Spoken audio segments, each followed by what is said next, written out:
Traffic का है, क्या समस्या आ रही है फिटनेस को लेकर? भाई मैं बताऊँ आपको, आज लगभग 50-60 साल से जब से गाड़ियाँ शुरू हुई है, सभी तरीके की जो गाड़ियाँ हैं वो बुराड़ी में पास होती थी।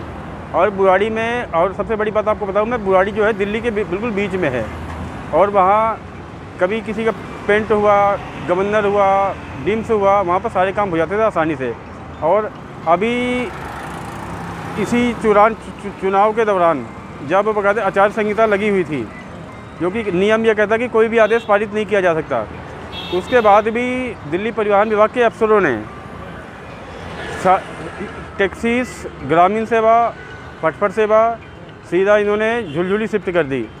और आपको मैं बताऊं, अगर मुझे यहाँ से बुराड़ी जाना हो तो मेरे को 20 किलोमीटर पड़ता है। अगर वही मुझे झुलझुली जाना है, झुलझुली आप जानते हो मतलब हरियाणा बॉर्डर, जो कि वहाँ बदमाशी वहाँ पे है दुनिया भर की। भाई पैसे छीन लेते हैं, कई बार तो अफसर भी वहाँ पिट चुके हैं, लेकिन कोई अफसर ना नाम लेने को तैयार नहीं है। वो अपने आप को छुप के बताते हैं कि भाई हमारे साथ ये हुआ वो हुआ, लेकिन सीनियर अफसरों के सामने कोई बोलने को तैयार नहीं है। तो सबसे बड़ा रीजन है, आप देखो एक तो दिल्ली में इस टाइम जो गर्मी है लगभग 45 या 47 के आसपास की गर्मी है। आप बताओ झुलझुली यहाँ से कम 45 किलोमीटर के आसपास है। अब मान लो वो भी बिल्कुल लास्ट का जो एंड है लगभग 10 किलोमीटर, बिल्कुल गांव देहात का इलाका है। तो हम बार बार अफसरों से गुहार लगा रहे हैं कि सर, जैसे हमारी फिटनेस पहले होती थी बुराड़ी में, आप वहाँ पे कर दो, नहीं तो आप हमारे को एक ऑप्शन दे दो कि भाई हम जब फिटनेस की फीस गाड़ी वाला कटवाए तो वो बुराड़ी में भी करवा सके और झुलझुली में भी करवा ले। भाई जो जिसके नियर बाई होगा वहाँ पे करवा लेगा। लेकिन हम आज कई दिन से चक्कर लगा रहे हैं, ऑफिसर सुनने को तैयार नहीं है। अब भाई मजबूरन होकर हमें लगभग 5-7 हज़ार गाड़ियाँ दिल्ली परिवहन विभाग का जो मुख्यालय है इस समय जो नया है ITO पे, भाई हम तो वही प्लान कर रहे हैं कि अपनी सारी गाड़ियाँ लगभग एक बार वहीं पर खड़ी करेंगे, क्योंकि ये ऑफिसर किसी तरीके से हमारी बात को मानने को तैयार नहीं है। क्योंकि हमने तो कई बार ये भी फिटनेस करानी है, आपने किसकी करानी है? हमारी ये आप देखो, जैसे ये ग्रामीण सेवा गाड़ी है, ऐसे टैक्सीज होती है, आपने देखा होगा ओला उबर में चलती है, और भी कई प्रकार की जो टैक्सियाँ हैं, और फटफट सेवा जो आपने देखा होगा लाल किले से जामिया चलती है। तो ऐसी बहुत सारी गाड़ियाँ, लगभग 1.5 लाख गाड़ियाँ इन्होंने, एक जो सिर्फ प्राइवेट कंपनी है रोज माटा को, जो प्राइवेट कंपनी है उसको सिर्फ फ़ायदा पहुंचाने के लिए अंदर खाते में इन्होंने बुराड़ी झुलझुली शिफ्ट कर दी, ताकि उस रोज माटा कंपनी, तो उससे किस तरीके से उसको फ़ायदा पहुंच रहा है? भाई साहब उनको बकायदे हर गाड़ी का बकायदे पर गाड़ी का पैसा मिलता है, चाहे वो सरकार की तरफ से मिलता हो, क्योंकि कोई भी प्राइवेट आदमी कभी फ्री में काम कोई नहीं करता, ना मैं करूँगा ना आप करोगे। तो मतलब जो सरकारी काम होना था वो प्राइवेट कंपनी के द्वारा हो रहा है, ये कहना चाह रहे हो? नहीं, आप देखो सबसे बड़ी बात, वो जो जगह है वो बकायदे सरकार की है, और जो बकायदे मशीनें लग रही है वो भी बकायदे दिल्ली सरकार की है।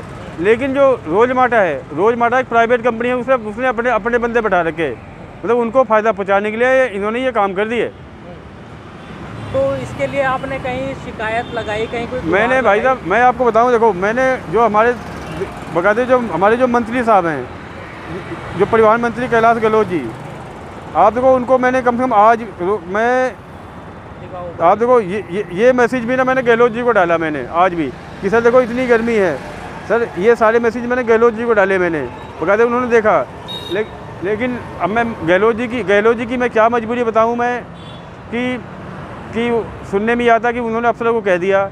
लेकिन दिल्ली की जो लड़ाई है कि LG साहब और केजरीवाल साहब, उसके चक्कर में क्या है कि हो सकता है कि मंत्री जी की बात उनके ही ऑफिसर ना मानते हों, जो मुझे जानकारी है। लेकिन सरकार को ये चाहिए, मैं तो कह रहा हूँ, आप अब एक अथॉरिटी बुराड़ी में है, एक है झुलझुली। जैसे आपने बुराड़ी वाली आपने झुलझुली शिफ्ट कर दी ना आपने, मैं कह रहा हूँ कि आप जब वाहन चालक फीस काटे उस पर ऑप्शन आए, भाई आपको बुराड़ी करवाना है या उसको आपको झुलझुली करवाना है। अब आप मान लो कि अगर कोई ITO में रहने वाला बंदा है, उसको बुराड़ी मुश्किल से मुश्किल 15 किलोमीटर पड़ेगा, वही उसको झुलझुली 50 किलोमीटर पड़ेगा। मैं तो भाई कह रहा हूँ कि आप झुलझुली के अलावा, बुराड़ी के अलावा, अभी जो CM साहब ने कई जगह ताले लगाए थे अथॉरिटियों में, वो भी अथॉरिटियाँ खाली हैं। आप मैं उनके सेंटर मतलब 5-6 कर दो और बढ़ा दो, ताकि लोगों को जहाँ लगे कि हाँ भाई ये मेरी गाड़ी पास हो जाएगी, आराम से वो पास करवा ले। भाई झुलझुली भेजने का मतलब क्या है?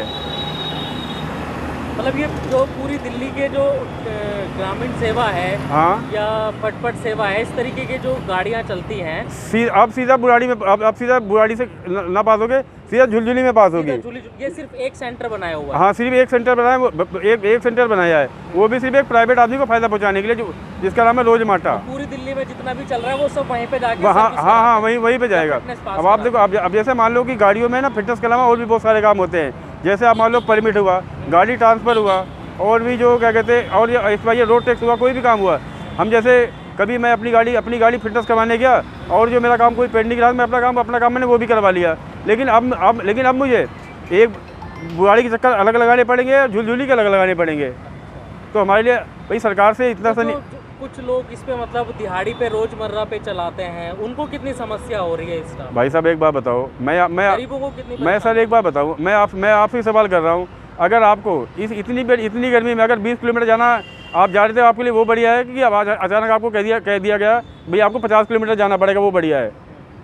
भाई मैं तो कह रहा हूँ आप झुलझुली बुराड़ी के अलावा मैं कह रहा हूँ आप 20 सेंटर खोल दो दिल्ली में, जिसको भाई जो जिसके नियर बाई रहे वो अपनी गाड़ी वहाँ पे पास करवा ले।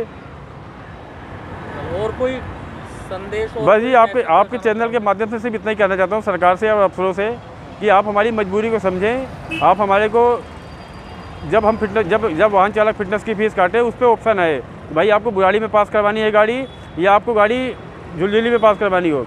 लेकिन सरकार या ऑफिसर हमारे ऊपर इस तरीके की शर्तें न लगाएं कि हमारे को झुलझुली में जाना पड़ेगा। नहीं तो भाई हम मजबूर हो गए ना।